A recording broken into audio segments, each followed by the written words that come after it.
So we've got a pretty stacked weekend of boxing coming up.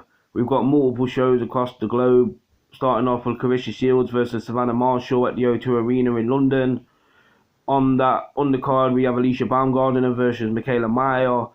Two very high-level female fights. And we also have Devin Haney defending his undisputed lightweight championship against former champion George Kambosos in their rematch in Australia. And finally, we have Deontay Wilder taking on Robert Helanius in Deontay Wilder's first fight since his knockout loss to Tyson Fury a year ago in their trilogy bout.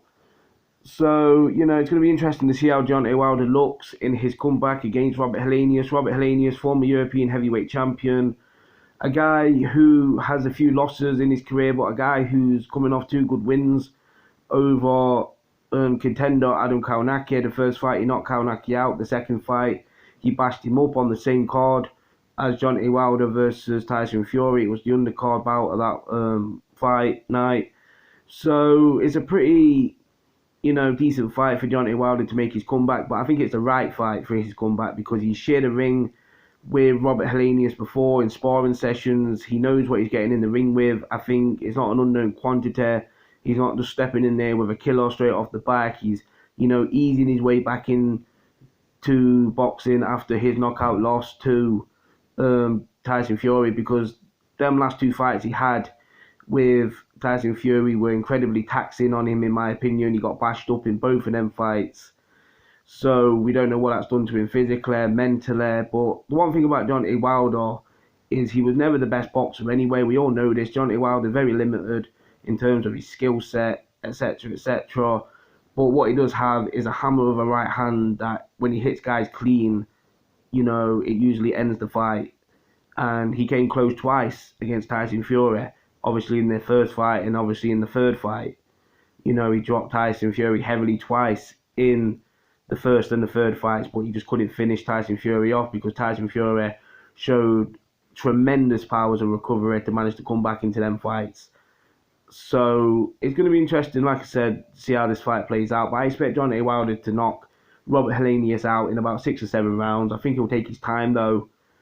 I don't see him going in there and just blasting Robert Helanius out. I think he'll take his time. I think he'll try and showcase some of the things he's been working with Malik Scott, who trained him for the Tyson Fury fight, because he tried to do that in the Tyson Fury fight. Like, in the first round, he came out, jabbing to the body and trying to be more of a boxer, but because Tyson Fury knew what to do in there and just, imposed himself on Deontay Wilder just went into fight and flight mode and just abandoned that game plan, in my opinion.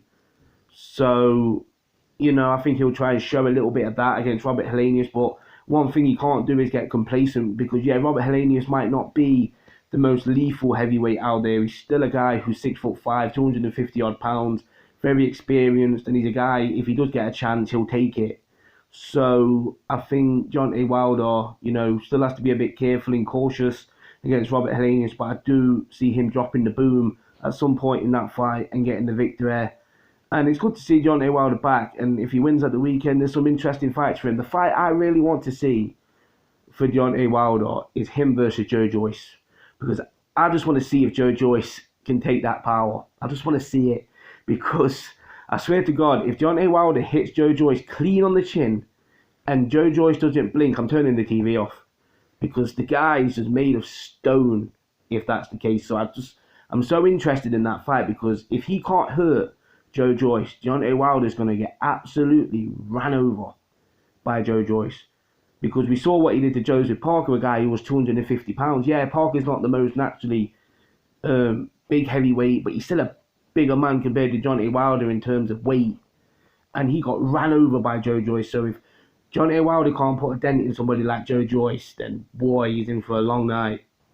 Like, that's not going to end well. And also the Anthony Joshua fight, that's a fight we've always wanted to see as well. It was talked about years ago, Eddie Hearn offering Wilder millions to have a couple of fights and then fight Joshua, etc., etc., but it never came to fruition.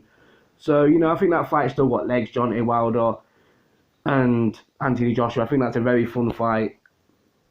On the undercard of Deontay Wilder versus Robert Helanius, we have former IBF super middleweight champion Caleb Plant taking on Anthony Durrell. Anthony Durrell, former two-time WBC super middleweight champion, a guy who though is 38 years old, a guy who's seen better days in my opinion. He got bashed up by David Benavidez a few years ago, and I see Caleb Plant, you know, getting the victory against Anthony Durrell. I don't see him stopping Anthony Durrell because Anthony Durrell is a pretty tough guy. I mean, David Benavidez had to really put it on him to get rid of him in their fight when they fought, and I don't see Caleb Plant having that same physicality, the same kind of power. You know, he won't impose himself on Anthony Durrell in that way that David Benavidez did, but I see him, you know, outboxing Anthony Durrell and getting a wide points decision. That's how I see that fight, and it's a good fight to see Caleb Plant back as well.